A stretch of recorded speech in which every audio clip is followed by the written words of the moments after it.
Aloha, it's Joseph, owner and creator of the Big Island Rail, Kawaihae Harbor Railroad, and we're in the process of doing wiring today. I don't know what got into me, but for some reason I decided, well, let's go into the train room and face the music. I'm terrible. I hate doing anything electronics, wiring, soldering, running wires. It just is not my favorite part of model railroading, but it is something that has to be done. So today I'm soldering leads to track and dropping them through the layout, hooking them up to the bus wire. I'm also running some lighting bus lines underneath the layout as well. And hopefully, if my wiring does okay, we should see a little bit of operations here in just a little bit. I'm kind of looking at the area here that I've just added some wiring to, going into the harbor barge slip area, Young Brothers. So we'll see. Anyway, I forgot how much stretching and crawling and twisting and turning you have to do to get wiring underneath your layout. This isn't too bad because obviously it's elevated. I'm standing, but I do have my other layout right below it, and I'm trying to be careful and not to wreck anything or drop stuff like a soldering iron on some trees or anything. So let's keep going and see what we can accomplish today.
Well, I don't know. I'll repeat it again because it bears repeating. I don't like doing electrical work. Anyway, we're continuing on another day, another bunch of electrical work to do, but I know it's a necessary evil. I'm sure some of you really enjoy this aspect of the model railroading hobby. I do not, because I'm not feeling so confident about electrical stuff and positive, negative, all that sort of thing. So I do have some wire that I ordered for the track drops to the bus line. I thought I ordered a solid strand, but it's not. They're the bunch with a whole bunch of wires in it, whatever that's called. So there you go. That shows my ability in electrical work to identify types of wire or what gauge it is or whatever, but it seems to be working good. I'm tinning the ends of the wire and then attaching it to the rails. I'm also using a burnishing brush on my Dremel to clean the rail sides. Some of them have paint on them, so that helps with getting good electrical contact. So in the meantime, back we go, crawling underneath the layout and stepping up onto the stool to do some electrical work. And hopefully at the end of this video, we'll have at least a train running around doing a little switching and testing the track. So let's get back to the work. In case you're wondering, this is the wire that I'm using for my rail drops to the power bus off of Amazon. It is 28 gauge wire, and it is stranded rather than having the one solid wire in there, which is okay. It's pretty flexible, and it's you're able to weasel it around. So I got black and red, and I've got one line put in and about ready to solder this second line. Got some flux and a bunch of other junk around, trying to get good conductivity with my soldering, which is terrible. And let me reach around here, and this wire has been tinned already, so I'm just gonna throw that down in there like that, heat up the joint, and that looks pretty good. Oops, put my soldering iron back in the thing, reach under the layout, and pull that wire down, and that's done. And yes, I know my solder joints are looks like crap. So one of the things I'm trying to do to add a little bit more reliability to my turnouts is adding some drops to these two rails here that are coming out of the switch points. On these pre-made turnouts, you've got a gap here that enables the points to flex and rotate on a little pivot there. And a lot of times, if you have clean track and you got good solid contact with the points against these outside rails, you'll get some good electrical conduct through here. But just to be more reliable, since this is a gap here and it's not necessarily a good contact point for transferring power, just gonna take the extra time and add some feeder lines, wires to these tracks on all my turnouts.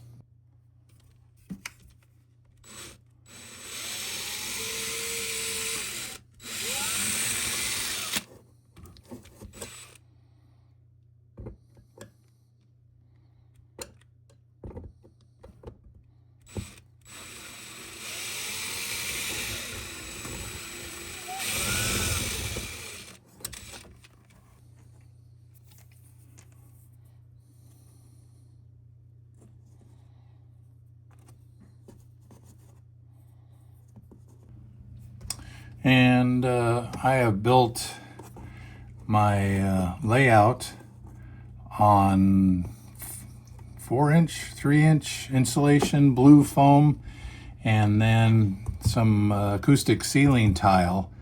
So there's quite a bit of distance between the track and the bottom of the layout. So sometimes trying to fish wires through that foam can be a little bit annoying, like now, especially with this very flexible wire.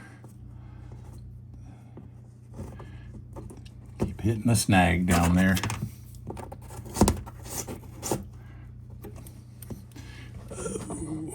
Trying to figure out where that's coming out.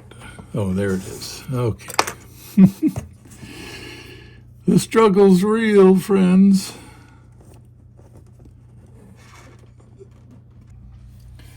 Again, I don't claim to be an expert. Far from it, but if it works, it works.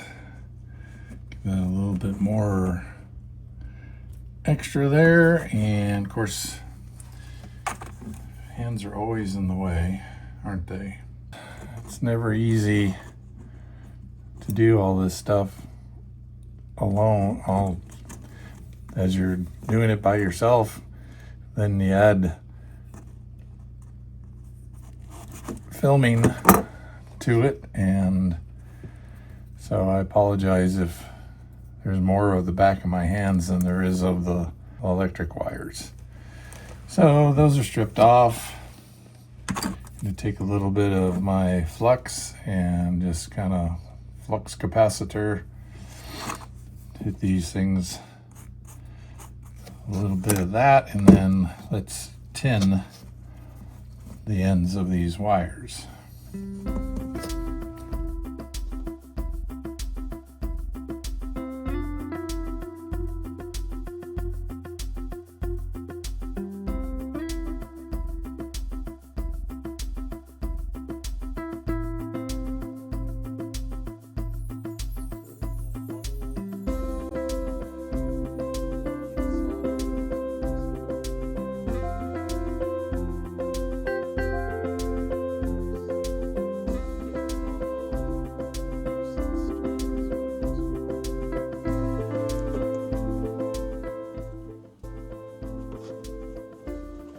Adding some flux to the outside of the rail,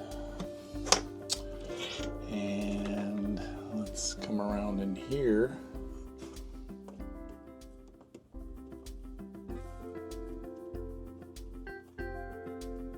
Oops.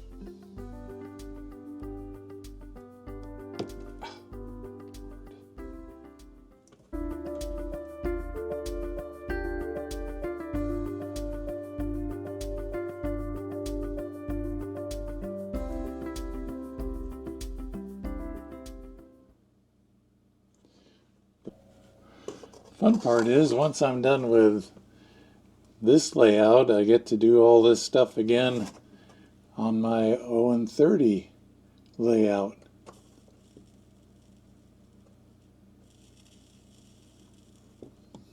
There we go. That doesn't look too shabby. That seems like it's holding.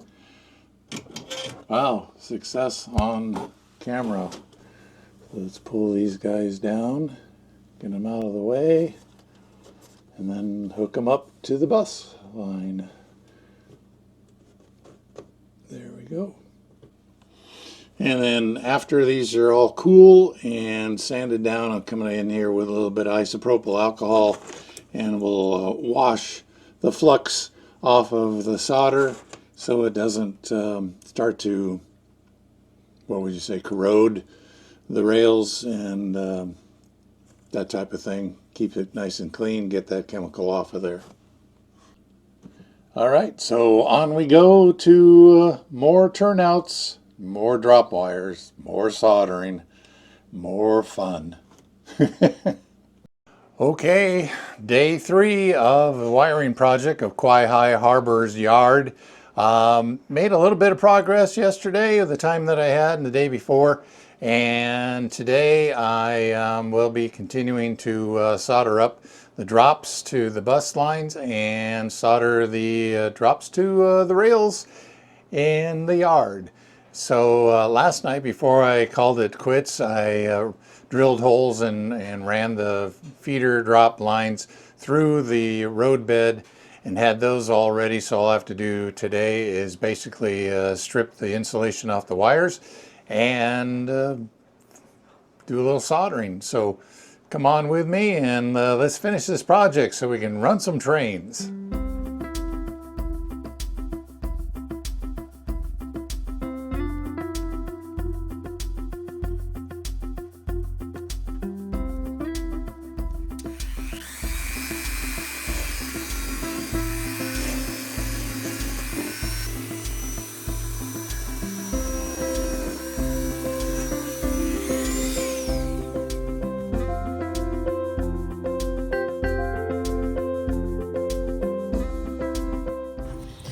I don't know if this is going to focus down this close, but put a little bit of tinning, a little bit of the solder on this wire. So all I have to do is touch the wire to the rail and add a little heat, and it should adhere pretty good.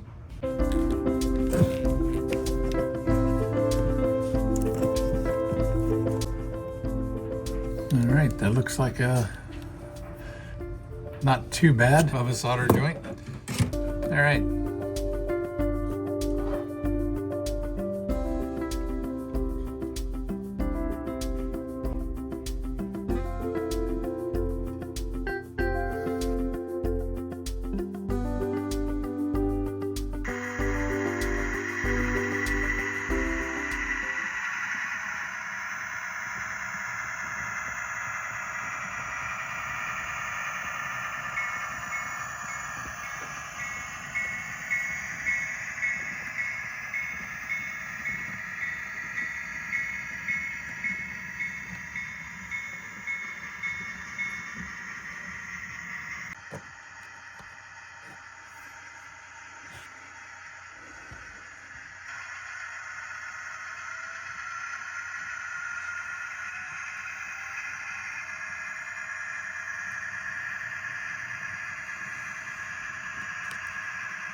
Well, that's a wrap for this video. Thanks for watching. Appreciate it. And be sure to the description below for links to other videos that you might be interested in, including my 0 and 30 Mosquito Creek Lumber Company Swamp Log and Railroad.